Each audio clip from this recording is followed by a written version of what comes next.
ಕಾವ್ಯಕ್ಕೂ ಅವರಿಗೂ ಗುಪ್ತ ಪ್ರೇಮ ಬಹಳ ದಿವಸದಿಂದ ನಡೆದಿತ್ತು. ನಾವು ಈಗ ಲಗ್ನ ಪತ್ರಿಕೆ ಹಾಕಿ ಒಂದು ಲಗ್ನ ಮಾಡಿದೀವಿ ಅಷ್ಟೇ. ಕವನಗಳು ಚೆನ್ನಾಗಿದೆ ಅಂದ್ರೆ ಸಿಕ್ಕಾಪಟ್ಟೆ ಹಿಂಸೆಗೊಳಗಾದ. ದೇವರ ವೇಷದ ದೆವ್ವ ಬಂದು ಯುವ ಜನಾಂಗದ ಮೆದುಳನ್ನ ಕಿತ್ತು ಬುಟ್ಟಿ ತುಂಬಿ ಅವರನ್ನ ಹೋಳಿಯಾಡೋದಕ್ಕೆ ಹಚ್ಚಿದೆ. ಅಸಹಾಯಕವಾದ ಸ್ಥಿತಿನಲ್ಲಿ ಒಂದು ತಲ್ಲಣ ಹುಟ್ಟು, ಆ ತಲ್ಲಣದಿಂದಷ್ಟೇ ತುಂಬಾ ಆಳವಾದ ಕಾವ್ಯ ಅಷ್ಟೇ ಅಲ್ಲ, ಯಾವ್ದಾದ್ರು ಹುಟ್ಟಾಗ್ತದೆ. ಕವನಗಳು ಚೆನ್ನಾಗಿದೆ ಅಂದ್ರೆ ಸಿಕ್ಕಾಪಟ್ಟೆ ಹಿಂಸೆಗೊಳಗಾದ. I don't believe it. ಇದು ಯಾಕೆ ಹೇಳಿದೆ ಅಂದ್ರೆ, ಕವನ ಕೇಸ್ನ ಅವರ ಒಂದು ಸಂಗತಿ ಇದೆ ಅನ್ನೋ ತರದಲ್ಲಿ ನನಗೆ ಅದು ಎಕ್ಕುಂಡಿಗೆ ಹೆಚ್ಚು ಹತ್ತಿರ ಅಂತ ಅನ್ಸುತ್ತೆ. ಅದಕ್ಕಿಂತ ಹೆಚ್ಚು ಇಂಗ್ಲಿಷ್ ಹಾಪ್ಕಿನ್ಸ್ ಅನ್ನುವ ಒಬ್ಬ ಕವಿ, ಪಾದ್ರಿ ಆಗಿದ್ದವನು, ತನಗನ್ಸುತ್ತೇನೆ ಬಹಳ ದಿಟ್ಟವಾಗಿ ದಟ್ಟವಾಗಿ ಸಾರ್ವಜನಿಕವಾಗಿ ಹೇಳಕ್ ಸಾಧ್ಯ ಇಲ್ಲದೆ ಇದ್ದಾಗ ಅವರು ಹೇಳಿದ ಕಾವ್ಯದ ದಾರಿಯಲ್ಲಿ Thou art indeed just Lord, but what I plead is to just to sonnet ಇದೆ. ಅದನ್ನು ಎಂಥ ಆರ್ಥವಾಗಿ ಹೇಳ್ತಾನೆ ಅಂದ್ರೆ, why do sinners' ways prosper? Why do whatever I do ends in disappointment? ದುಷ್ಟರ ದಾರಿಗೆ ಏಕೆ ಅಂತ ಸಮೃದ್ಧಿ ಇದೆ, ನಾನು ಮಾಡೋದೆಲ್ಲ ಯಾಕೆ ಸುಟ್ಟು ಕರ್ತಲಾಗ್ತದೆ. ಆ ಒಂದು ದೊಡ್ಡ ಆಂತರ್ಮಿಕವಾದಂತ ನೋವು, ಅಸಹಾಯಕತೆ, ಅದನ್ನೇ ಇನ್ನಷ್ಟು ಪೊಲಿಟಿಕಲ್ ಆಗಿ ಯೇಟ್ಸ್ನ ಕವನಗಳಲ್ಲಿ ನಾವು ನೋಡ್ತೀವಿ.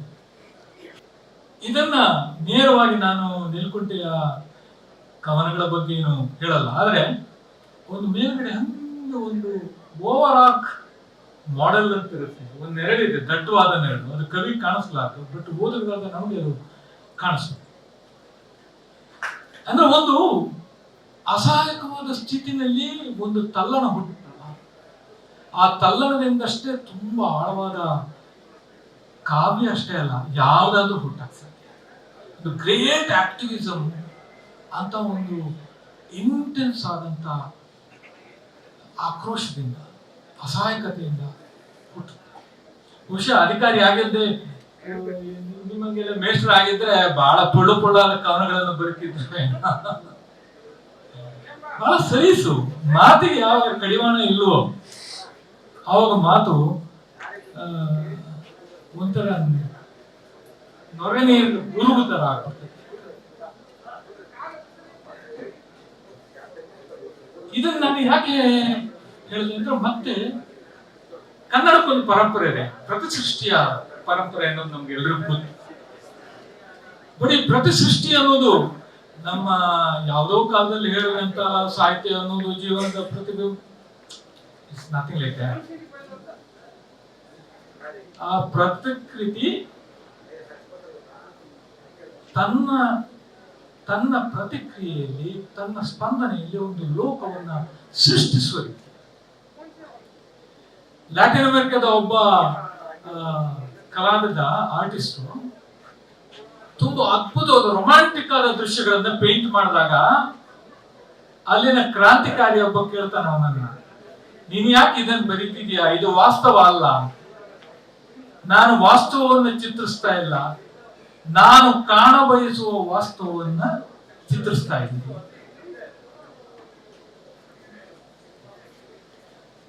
ಈ ಪ್ರತಿಸೃಷ್ಟಿಯ ಸವಾಲು ಅನ್ನೋದು ಭಾಷಿಕವಾದ ನಮಗೆಲ್ಲರಿಗೂ ಗೊತ್ತು. ಆದ್ರೆ ಎಲಿಟ್ ಹೇಳಿದ ಮಾತು ಈಗೂ ಬಹಳ ಸಂಗತ ಅನ್ಸುತ್ತೆ. Thought as an emotion. ನಿಮಗೆ ಅಂತ ಒಂದು ಎಕ್ಸೈಟ್ಮೆಂಟ್, ಒಂದು ಚಿಂತನೆ, ಒಂದು ಫ್ಲಾಶ್, ಅದನ್ನೊಂದು ಭಾವೋತ್ಕಟತೆಯಲ್ಲಿ ನೀವು ಇಡಕ್ ಸಾಧ್ಯ ಇಲ್ಲದೆ ಇದ್ರೆ ಅದೊಂದು ದಟ್ಟವಾದ ಗಾದೆ ಆಗುತ್ತೆ. ಅದನ್ನೆಲ್ಲ ನಮಗೆ ನೂರಾರು ಉದಾಹರಣೆಗಳಂತ ಅದ್ಭುತವಾಗುತ್ತಿದೆ. ಇದ್ದಕ್ಕಿದ್ದಂಗೆ ತನಗೆ ಅಚ್ಚರಿ ಹುಟ್ಟಿಸುವಂತ ರೀತಿಯಲ್ಲಿ ಕವಿಯ ದಿಗ್ಭ್ರಮೆಗೊಳಗಾಗುವಂತ ಒಂದು ಕೆಲವು ಅಭಿವ್ಯಕ್ತಿಗಳು. ಅದಕ್ಕೆ ನನಗನ್ಸೋದು ಕನ್ನಡದಲ್ಲಿ ಒಂದು ಭಾವೋತ್ಕಟ ತನ್ನದೇ ಆದ ಭಾಷೆಯನ್ನು ಪಡ್ಕೊಳ್ಳೋದು ಅಂತಂದಾಗ ಇವರು ಆನಂದ್ ಜಂಜರ್ವಾಡ್ರ ನೆನಪು ನಾನು ಮೊನ್ನೆ ಅದನ್ನೇ ಕೇಳ್ತಿದ್ದಾಗ ಪಟ್ ಅಂತ ಅನ್ಸುತ್ತೆ. ನನ್ನ ಕಣ್ಣೆದುರು ಬಂದಿದ್ದು ರಾಘವಂತ ಬಹಳ ಪಾಂಡಿತ್ಯಪೂರ್ಣವಾಗಿ ಕ್ಷೇತ್ರದಲ್ಲಿ ಬರಿತಾ ಇದ್ದವನು ಇದ್ದಕ್ಕಿದ್ದಂಗೆ ಮಂದಾನಿಲ ರಗಡೆಗೆ ಹೊರಡ್ಕೋತಾನೆ. ಆಧುನಿಕ ಭಾವಗೀತೆ ಏನೆಲೆ ಮಗನೇ ಮಗನೇ ಸಾವೇ ಕಾಯಿ ಕಲಿಚಿಂದ ಸಾರೋ ಅನ್ನೋದು ಸಫರಿಂಗ್ ಆಗಬೇಕು, ಒಂದು ಉತ್ಕಟವಾದಂತಹ ಸ್ಥಿತಿ ಅಲ್ಲಿ ಇರೋ ಹೊರತಾಗಿಯೂ ಕೂಡ ಕನ್ನಡದಲ್ಲಿ ರತ್ನಾಕರ ವರ್ಣಿ ಮುದ್ರಣದಲ್ಲಿ ಒಂದು ಪ್ರತಿಸೃಷ್ಟಿಯ ವಿಶಿಷ್ಟತೆಯನ್ನು ಸಾಧಿಸುವ ಒಂದು ಪ್ರಯತ್ನ ಕಾಣಿಸ್ತದೆ. ಎಪಿಕ್ ಆಗಿ ನೋಡುತ್ತೆ. ಬಟ್ ಆಧುನಿಕ ಕನ್ನಡದಲ್ಲಿ ನನಗೆ ಕುವೆಂಪು ಬೇಂದ್ರೆ ಅವರನ್ನು ನಾವು ಎಷ್ಟಾದ್ರೂ ಕೋಟ್ ಮಾಡಬಹುದು. ಬಟ್ ಅದರ ಪಕ್ಕದಲ್ಲಿ ತುಂಬಾ ಇಂಟೆನ್ಸ್ ಆಗಿ ಇದನ್ನ ಧ್ಯಾನಿಸಿದವರು ಪ್ರಾಯಶಃ ಕಡೆಗೋಡು, ಯರ್ಮುಂಚ ಮತ್ತು ಎಕ್ಕುಡು.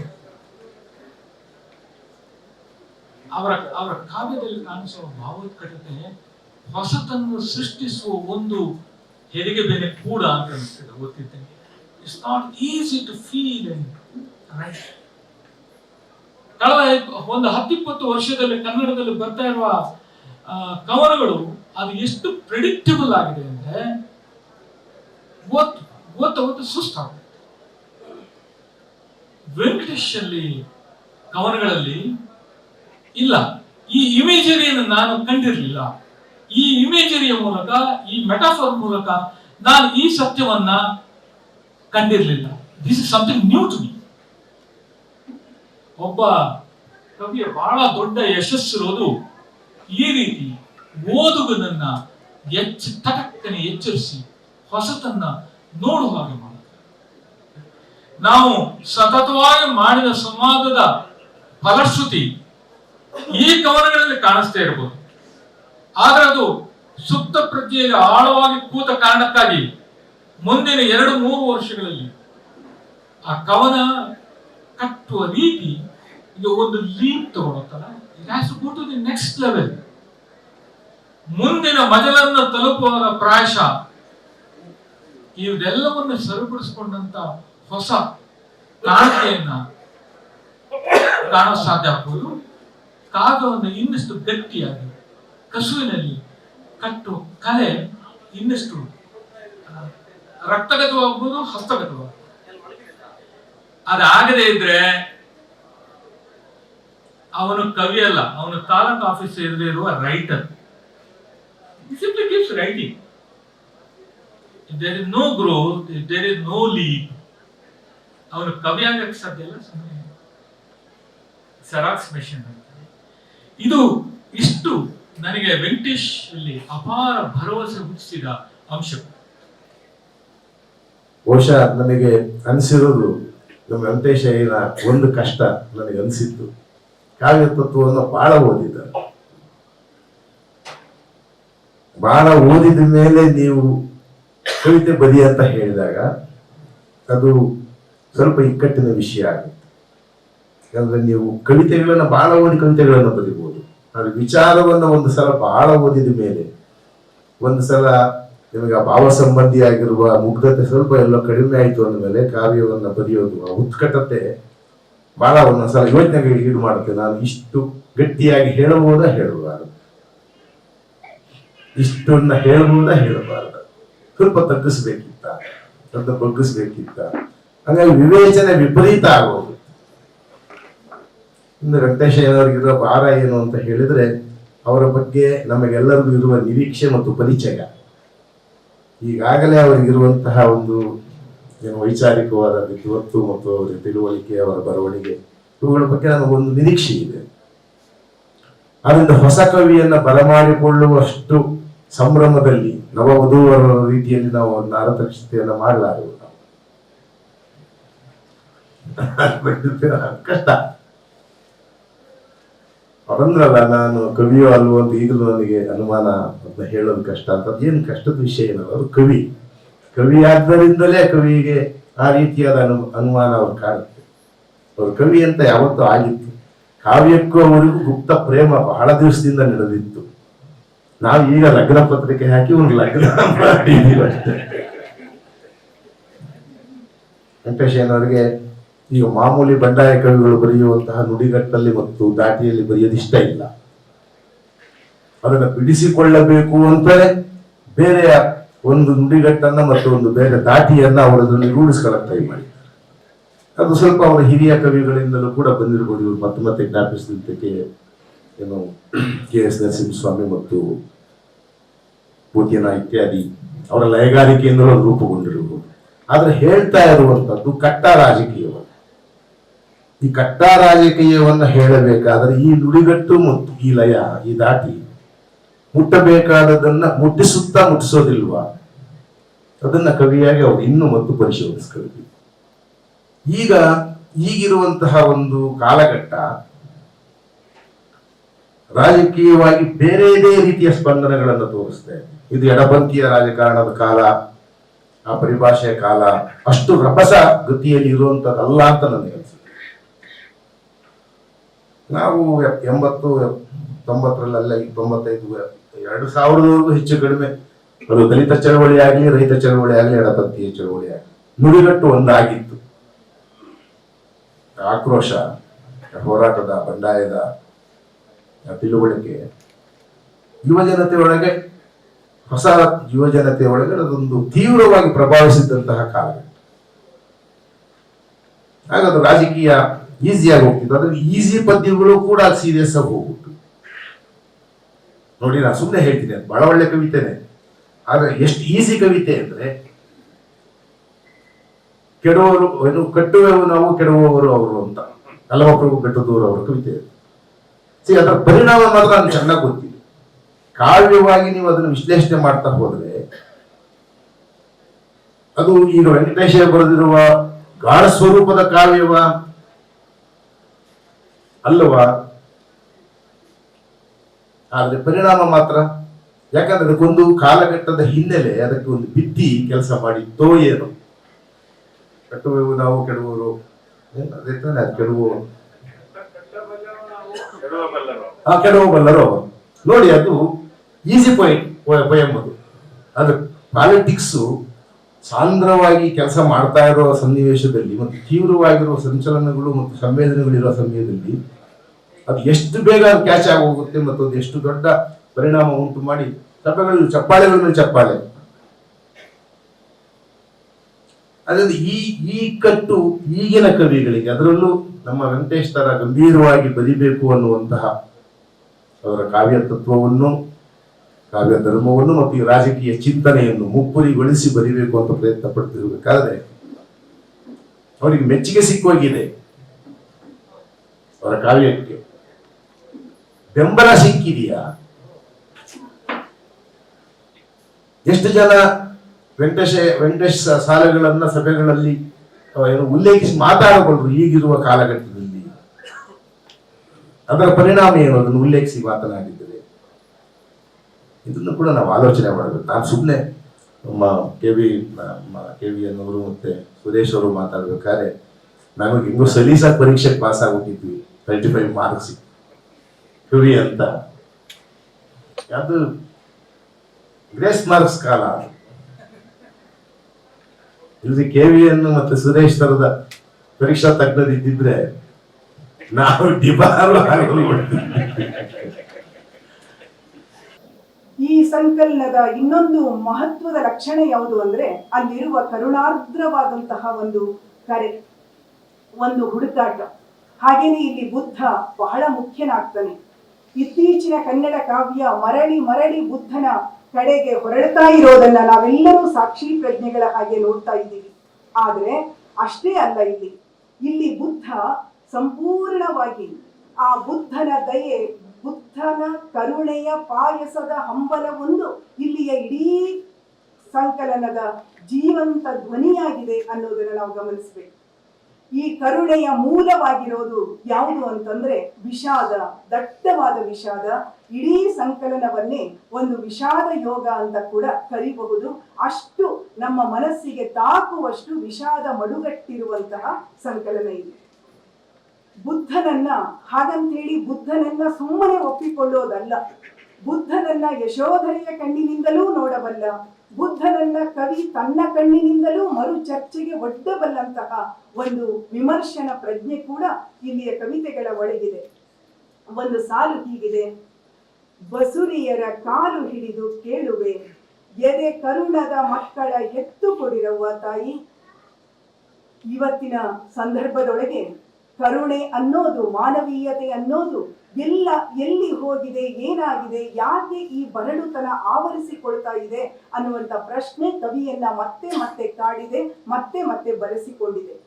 ದೇವರ ಬಯಸಿ ದೆವ್ವಗಳ ಹೆರುತ್ತಿದೆ ನಾಡು ಅನ್ನುವಂಥ ಸಾಲನ್ನ ಗಮನಿಸಬಹುದು. ಎಲ್ಲ ಸರಳ ವರ್ಗೀಕರಣಗಳು ಕೂಡ ನಿಷ್ಫಲವಾಗಿ ಹೋಗಿರ್ತಕ್ಕಂತಹ ಚರಿತ್ರೆಯ ಬಹಳ ವಿಪರ್ಯಾಸದ ಕಾಲಘಟ್ಟದಲ್ಲಿ ನಾವಿವತ್ತು ಬಂದು ನಿಂತಿದ್ದೀವಿ. ಒಂದು ಸಂದರ್ಭ ಇತ್ತು, ಶೋಷಣೆಯನ್ನ ನಾವು ಸರಿಯಾಗಿ ಗುರುತಿಸೋದು ಸಾಧ್ಯ ಇತ್ತು. ಆದ್ರೆ ಇವತ್ತು ಯಾರು ದಮನಿತರೋ ಅವರೇ ದಮನಕಾರಿ ಚರಿತ್ರೆಯ ಪಾಲುದಾರರು ಆಗ್ತಾ ಇರುವ ಸಂಗತಿಯ ಒಳಗಡೆ ನಿಂತ್ಕೊಂಡು ನಾವಿದನ್ನ ಯೋಚನೆ ಮಾಡ್ಬೇಕಲ್ವೇ? ಯಾಕಂದ್ರೆ ಈ ಕವಿತೆ, ಇಲ್ಲಿಯ ಹಲವಾರು ಕವಿತೆಗಳು ಈ ಸೂಕ್ಷ್ಮ ಪ್ರಶ್ನೆಯನ್ನ ಎತ್ತುತ್ತವೆ.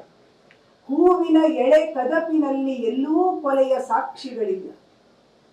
ಹೂವಿನ ಎಳೆಯ ಕದಪಿನಲ್ಲಿ ಎಲ್ಲೂ ಕೊಲೆಯ ಸಾಕ್ಷಿಗಳಿಲ್ಲ. ಇದು ಸಾಕ್ಷ್ಯ ನಾಶದ ಪ್ರಶ್ನೆ ಅಲ್ಲ, ಸಾಕ್ಷಿಯೇ ಇಲ್ಲದಿರುವ ಕಾಲ ಸಂದರ್ಭದ ಪ್ರಶ್ನೆ, ಇವತ್ತಿನ ಬಿಕ್ಕಟ್ಟಿನ ಪ್ರಶ್ನೆ. ಇವತ್ತು ಕೆಡುಕು ವಿಜೃಂಭಿಸ್ತಾ ಇದೆ.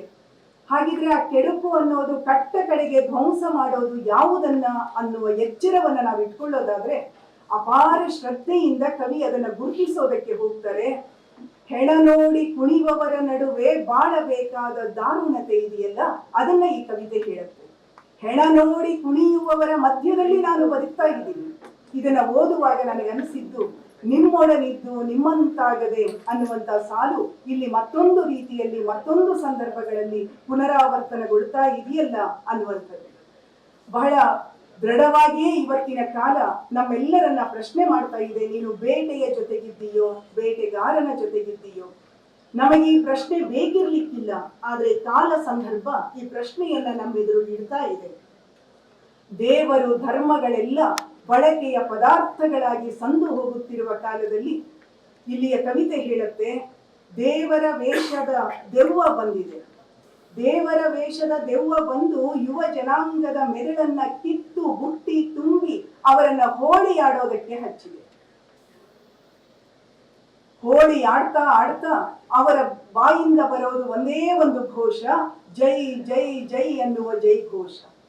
ಯಾರಿಗೆ ಜೈಕಾರ ಮಾಡ್ತಾ ಇದ್ದೀವಿ, ಯಾಕೆ ಮಾಡ್ತಾ ಇದ್ದೀವಿ ಅನ್ನುವಂತ ಯಾವ ಸ್ಪಷ್ಟತೆಯೂ ಇಲ್ಲದೆ ಇರ್ತಕ್ಕಂಥ ಯುವ ಜನಾಂಗ ಈ ಕಾವ್ಯ ಸಂಕಲನದೊಳಗಡೆ ಮತ್ತೆ ಮತ್ತೆ ಎದುರಾಗ್ತಾ ಇರ್ತಕ್ಕಂತಹ ಒಂದು ಪ್ರಶ್ನೆ. ಅದೊಂದು ಭೀಕರವಾದ ವಿಷಾದ, ಅದು ಒಂದು ವ್ಯಂಗ್ಯ ಅಲ್ಲ, ಒಂದು ವಿಷಾದದ ಸ್ತರದಲ್ಲಿ ನಿಂತು ಕವಿ ಅದನ್ನು ರೂಪಿಸ್ತಾರೆ. ಬೀಜ ಒಡೆಸಿಕೊಂಡು ಬೀದಿ ಅಲೆಯುತ್ತಿಹ ಎಳೆಯ ಹುಡುಗರು ಅನ್ನುವಂತ ಸಾಲು ಬರುತ್ತೆ. ಇದು ವಿಷಾದ ಯಾಕೆ ಅಂತಂದ್ರೆ, ಇಲ್ಲಿ ಇರುವಂಥದ್ದು ಈ ಹುಡುಗರು ಯಾರು ಆಗಬಹುದು, ಅವರು ಇವರು ಅಲ್ಲದೇನೆ ನನ್ನ ಮನೆಯ ನಮ್ಮ ಮನೆಯ ಮಕ್ಕಳೂ ಆಗಿ ಬಿಡಬಹುದು ಅನ್ನೋದಿದೆಯಲ್ಲ, ಅದೇ ನಮ್ಮ ವಿಷಾದದ ಒಂದು ಮೂಲ ಧಾರೆ. ಹೀಗೆ ಈ ಅಪಾರವಾದ ಕರುಣೆಯಿಂದ, ತೀಕ್ಷ್ಣವಾದ ವ್ಯಂಗ್ಯದಿಂದ ತನ್ನ ಸಮಕಾಲೀನ ಬದುಕನ್ನ ನೋಡ್ತಕ್ಕಂತಹ ಒಂದು ಹೊಸ ದೃಷ್ಟಿಕೋನ ಒಂದು ಕಾವ್ಯದ ಸಂದರ್ಭದಲ್ಲಿ ಇಲ್ಲಿ ರೂಪಿತವಾಗಿದೆ ಅನ್ನೋದಿದೆಯಲ್ಲ, ಅದು ಬಹಳ ಅಚ್ಚರಿಯ ಮತ್ತು ಮೆಚ್ಚುಗೆಯ ಸಂಗತಿ ಅಂತ ನಾನು ಹೇಳೋದಕ್ಕೆ ಇಷ್ಟಪಡ್ತೀನಿ. ಹಾಗೇನೆ ಕಾವ್ಯ ಅಂದ ತಕ್ಷಣ, ಕವಿತೆ ಅಂದ ತಕ್ಷಣ ಒಂದು ಸಿದ್ಧ ಧೋರಣೆ ಇದೆ. ಕಾವ್ಯ ಅಯ್ಯೋ ಪಾಪ, ಅದು ಸುಕೋಮಲ ಕೋಮಲವಾದದ್ದು, ಕಾವ್ಯ ಇನ್ನೇನು ತಾನೇ ಮಾಡುತ್ತೆ, ಕಲೆಯ ಬೇರೆ ಯಾವ ಪ್ರಕಾರಕ್ಕೂ ಇಲ್ಲದೆ ಇರತಕ್ಕಂತಹ ಒಂದು ದೊಡ್ಡ ಸಾಂಸ್ಕೃತಿಕ ಜವಾಬ್ದಾರಿಯನ್ನ ಕಾವ್ಯಕ್ಕೆ ಯಾಕೆ ಕೊಡಬೇಕು, ಸಾಹಿತ್ಯಕ್ಕೆ ಯಾಕೆ ಕೊಡಬೇಕು ಅನ್ನೋ ಪ್ರಶ್ನೆಗಳು ಕೂಡ ಕನ್ನಡ ಸಾಹಿತ್ಯ ವಿಮರ್ಶೆಯಲ್ಲಿ ಬಂದು ಹೋಗಿದೆ. ಆದ್ರೆ ನಾವಿವತ್ತು ಗಮನಿಸಬೇಕಾಗಿರೋದೇನು ಅಂತಂದ್ರೆ, ಹೀಗೆ ಕಾವ್ಯವು ಎಲ್ಲವನ್ನೂ ನಿಭಾಯಿಸಬಲ್ಲಂತಹ ಒಂದು ದೊಡ್ಡ ಸ್ಪೇಸ್ ಅನ್ನ ಅದು ಒಳಗೊಂಡೇ ಇರುತ್ತೆ. ನಿಜವಾದ ಅಭಿವ್ಯಕ್ತಿ ಯಾವುದು ಅಂದ್ರೆ ಕಾವ್ಯವೇ, ಎಲ್ಲ ಶ್ರೇಷ್ಠ ಅಭಿವ್ಯಕ್ತಿಗಳು ಕಾವ್ಯವೇ ಅನ್ನೋ ಮಾತನ್ನ ನಾವು ನೆನಪಿಸ್ಕೊಂಡ್ರೆ ಈ ಮಾತುಗಳು ಎಷ್ಟು ಮುಖ್ಯ ಅನ್ನೋದು ನನಗೆ ಅರ್ಥ ಆಗ್ತಾ ಇದೆ. ಇಲ್ಲಿ ರಣ ಪಿಶಾಚಿಗಳು ರಂಗ ಕಟ್ಟಿ ಕುಣಿವ ಈ ಕಾಲದಲ್ಲಿ ಅನ್ನುವಂತ ಒಂದು ಸಾಲು ಬರುತ್ತೆ. ರಣ ಪಿಶಾಚಿಗಳು ರಂಗ ಕಟ್ಟಿ ಕುಣಿವ ಈ ಕಾಲದಲ್ಲಿ, ಕೊಲೆಗಡುಕತನಕ್ಕೆ ವಸಂತ ವಿಲಾಸವೇ ಪ್ರಾಪ್ತವಾಗಿರುವ ಈ ಕಾಲದಲ್ಲಿ ಕಾವ್ಯ ಏನು ಮಾಡಬೇಕು, ಯಾಕೆ ಮಾಡಬೇಕು ಅನ್ನೋ ಪ್ರಶ್ನೆಯನ್ನ ಕೇಳಿಕೊಂಡ್ರೆ, ಸಾಮಾಜಿಕವಾಗಿ ನಡೀತಕ್ಕಂತಹ ಗಾಯಗಳನ್ನ, ಛಿದ್ರತೆಗಳನ್ನ ಹೇಗಾದ್ರೂ ಗುಣಪಡಿಸಬಹುದು. ಆದ್ರೆ ಸಾಂಸ್ಕೃತಿಕವಾಗಿ ನಡೀತಕ್ಕಂತಹ ಒಂದು ಗಾಯಗಳಿದಾವಲ್ಲ, ಛಿದ್ರತೆ ಇದಾವಲ್ಲ, ಅದನ್ನ ಗುಣಪಡಿಸೋದು ಬಹಳ ಕಷ್ಟ. ಅದನ್ನ ಸಾಂಸ್ಕೃತಿಕವಾಗಿಯೇ ಎದುರಿಸಬೇಕು ಅನ್ನುವಂತ ಮಾತನ್ನ ನಾವು ಗಮನಿಸ್ಕೊಂಡ್ರೆ ಬಹುಶಃ ಈ ಸಂಕಲನ ಆ ಕಡೆಗೆ ತನ್ನ ಹೆಚ್ಚು ಆದ್ಯತೆಯನ್ನ ನೀಡಿದೆ ಅಂತ ಅನಿಸುತ್ತೆ. ಮತ್ತು ಬಹಳ ಸ್ಪಷ್ಟವಾಗಿ ಇಲ್ಲಿಯ ಎಲ್ಲ ಕವಿತೆಗಳು, ಬಹುತೇಕ ಕವಿತೆಗಳು ಅಪ್ಪಟ ರಾಜಕೀಯ ಕಾವ್ಯಗಳು. ಇದರಲ್ಲಿ ಯಾವುದೇ ಎರಡು ಮಾತಿಲ್ಲ. ಈ ಬ್ರೆಕ್ಟ್ ಹೇಳ್ತಾನಲ್ಲ, ಅತ್ಯಂತ ಕೆಟ್ಟ ನಿರಕ್ಷರಸ್ಥ ಅಂತಂದ್ರೆ ಅವನು ರಾಜಕೀಯ ನಿರಕ್ಷರಸ್ಥ ಅಂತ. ನಿಜವಾಗಿಯೂ ಯಾವ ಸಂವೇದನಾಶೀಲನೂ ಆ ನಿರಕ್ಷರಸ್ಥ ಆಗಿರೋದಕ್ಕೆ ಬಯಸೋದಿಲ್ಲ ಮತ್ತು ಆಗಿರೋದೂ ಇಲ್ಲ ಅನ್ನೋದನ್ನ ನಾವು ಗಮನಿಸ್ಕೊಂಡ್ರೆ ಒಂದು ರಾಜಕೀಯ ಎಚ್ಚರದ ನಡೆಯನ್ನ ನಾವು ಈ ಕವಿತೆಗಳಲ್ಲಿ ನೋಡೋದಕ್ಕೆ ಸಾಧ್ಯ. ಧರ್ಮ ಮತ್ತು ರಾಜಕಾರಣ ಎಲ್ಲಿ ಅನೈತಿಕ ದಾರಿಯನ್ನ ಹಿಡಿತಾ ಹೋಗ್ತಾವೋ ಆಗ ಆ ನೈತಿಕತೆಯನ್ನ ಸಂಭಾಳಿಸುವ ಜವಾಬ್ದಾರಿಯನ್ನ ಕಲೆ ಮತ್ತು ಸಾಹಿತ್ಯವೇ ಹೊರಬೇಕಲ್ಲವೇ ಅನ್ನುವಂತ ಪ್ರಶ್ನೆಗಳು ಜಗತ್ತಿನಾದ್ಯಂತ ಮತ್ತೆ ಮತ್ತೆ ಕೇಳಿ ಬಂದಿದ್ದಾವೆ. ಅದನ್ನ ನಾವಿಲ್ಲಿ ಈ ಕ್ಷಣ ನೆನಪಿಸಿಕೊಂಡು ಈ ಕವಿತೆಗಳನ್ನ ಓದಬೇಕಾಗತ್ತೆ. ಇಲ್ಲಿ ಒಂದು ಕವಿತೆ ಇದೆ, ಕುರಿಗಳ ಕುತ್ತಿಗೆ ಬಲು ಸಣ್ಣದು ಅನ್ನುವಂತಹ ಕವಿತೆ. ಈ ಕವಿತೆ ಓದುವಾಗ ನಮಗೆ ಗೊತ್ತಾಗತ್ತೆ ಕವಿಗೆ ಸಿಟ್ಟಿದೆ. ನಮಗೆ ಕಾವ್ಯ ಮೀಮಾಂಸೆ ಹೇಳಿಕೊಟ್ಟಂತಹ ಕಾವ್ಯ ಅನ್ನುವಂಥದ್ದು ಬಹಳ ಸಮಾಹಿತವಾದ ದೃಷ್ಟಿಯಲ್ಲಿ ರಚನೆಯಾಗಬೇಕು ಅನ್ನೋದನ್ನ ಒಪ್ಪದೇ ಇರ್ತಕ್ಕಂತಹ ನಿಲುವಿದೆ. ಆ ನಿಲುವು ಹೇಗಿದೆ ಅಂತಂದ್ರೆ, ಮಣ್ಣು ತಿಂತಾ ಇರುವ ಮಗುವನ್ನ ಬುದ್ಧಿಯೇ ಎಳ್ಕೊಂಡು ಬರಬೇಕಾದಂತಹ ತಾಯಿತನದ ಕೋಪ ಇದರ ಒಳಗಡೆ ಇದೆ. ಈ ಸಂಕಲನದ ಈ ಪದ್ಯದಲ್ಲಿ ಕವಿ ಹೇಳ್ತಾರೆ, ಮಕ್ಕಳ ಕೈಯಲ್ಲಿ ಕತ್ತಿ ಕೊಟ್ಟು ರಕ್ತದಲ್ಲಿ ಚಿತ್ರ ಬರೆಯುವ ಕಲೆ ಕಲಿಸುವ ಸ್ಕೂಲು ತೆಗೆಯುತ್ತಿದೆ ಪ್ರಭುತ್ವ. ಪ್ರಭುತ್ವದ ಈ ದೊಡ್ಡ ರಾಜಕಾರಣ ಇದೆಯಲ್ಲ, ಪ್ರಭುತ್ವ ಮಾಡ್ತಾ ಇರುವಂತ ಈ ಅನಾಹುತಕಾರಿ ಸ್ಥಿತಿ ಇದೆಯಲ್ಲ, ಇದನ್ನ ನೋಡ್ತಾ ಮೌನವಾಗಿರುವ ಜನ ಇದ್ದೀವಿ. ಅದು ನಾವು ನಡುವರ್ಗೀಕರು ಅಂತ ಈ ಕವಿ ಹೇಳ್ತಾರೆ. ಈ ನಡುವರ್ಗೀಕರು ಅಂದ್ರೆ ಮಿಡ್ಲ್ ಕ್ಲಾಸ್ ಜನ, ಅಥವಾ ನಾನು ಸಭ್ಯ ಸುಸಂಸ್ಕೃತರಾಗಿರುವ ನಾವೆಲ್ಲರೂ ಈ ಪಟ್ಟಿಯ ಒಳಗಡೆ ಬರ್ತೀವಿ ಅಂತ ಅನ್ನೋದಾದ್ರೆ, ನಮ್ಮ ಮೌನ ಇದೆಯಲ್ಲ, ಆ ಮೌನದ ಚಿಪ್ಪಿನೊಳಗೆ ಸುರಕ್ಷಿತವಾಗಿರುವ ಅವಕಾಶವಾದ ಇದೆಯಲ್ಲ, ಅದು ಈ ರಾಜಕೀಯ ವಿಶ್ಲೇಷಣೆಯನ್ನ ಹೇಳುತ್ತಾ ಇರೋದನ್ನ ಈ ಕವಿತೆಗಳು ನಮಗೆ ತೋರಿಸ್ತವೆ. ಆದ್ರೆ ಯಾವಾಗ ಕಾವ್ಯ ರಾಜಕೀಯವನ್ನ ಎದುರು ಇಟ್ಕೊಳ್ಳತ್ತೋ ಆಗ ಅದು ಕವಿತೆಯಾಗಿಯೂ ಯಶಸ್ವಿಯಾಗಬೇಕಾದಂತ ಬಹಳ ದೊಡ್ಡ ಸವಾಲನ್ನ ಕೂಡ ಎದುರಿಸಬೇಕಾಗತ್ತೆ. ಮಾವು ಹೇಳ್ತಾನೆ, ಉತ್ತಮ ಕಾವ್ಯವಲ್ಲದ್ದು ಉತ್ತಮ ರಾಜಕೀಯವೂ ಅಲ್ಲ. ಈ ಸಂದಿಗ್ಧತೆ ಇದೆಯಲ್ಲ, ಉತ್ತಮವಾದ ಸ್ಪಷ್ಟತೆಯನ್ನ, ವೈಚಾರಿಕ ಸ್ಪಷ್ಟತೆಯನ್ನ ಇಟ್ಟುಕೊಂಡು ಉತ್ತಮ ಕಾವ್ಯವನ್ನ ರಚನೆ ಮಾಡತಕ್ಕಂತಹ ಸವಾಲನ್ನ ಕವಿ ಎಷ್ಟರ ಮಟ್ಟಿಗೆ ಯಶಸ್ವಿಯಾಗಿ ನಡೆಸಬಲ್ಲರು ಅನ್ನುವಂತ ಪ್ರಶ್ನೆ, ಅದು ಈ ಸಂಕಲನಕ್ಕೆ ಮಾತ್ರ ಇರ್ತಕ್ಕಂಥ ಪ್ರಶ್ನೆ ಅಲ್ಲ, ಅದು ಇಡೀ ಇವತ್ತು ಬರೀತಾ ಇರ್ತಕ್ಕಂತಹ ಎಲ್ಲರ ಕಾವ್ಯಕ್ಕೂ ಅನ್ವಯಿಸ್ತಕ್ಕಂಥ ಪ್ರಶ್ನೆ ಅಂತ ನನಗೆ ಅನ್ನಿಸ್ತಿದೆ. ಮತ್ತಷ್ಟು ವಿಶೇಷ ವಿಡಿಯೋಗಳನ್ನು ನೋಡಲು ಮತ್ತು ಹೊಸ ವಿಡಿಯೋಗಳ ಬಗ್ಗೆ ತಿಳಿಯಲು eedina.com ಯೂಟ್ಯೂಬ್ ಚಾನೆಲ್ ಸಬ್ಸ್ಕ್ರೈಬ್ ಮಾಡಿ ಮತ್ತು ಬೆಲ್ ಐಕಾನ್ ಕ್ಲಿಕ್ ಮಾಡಿ.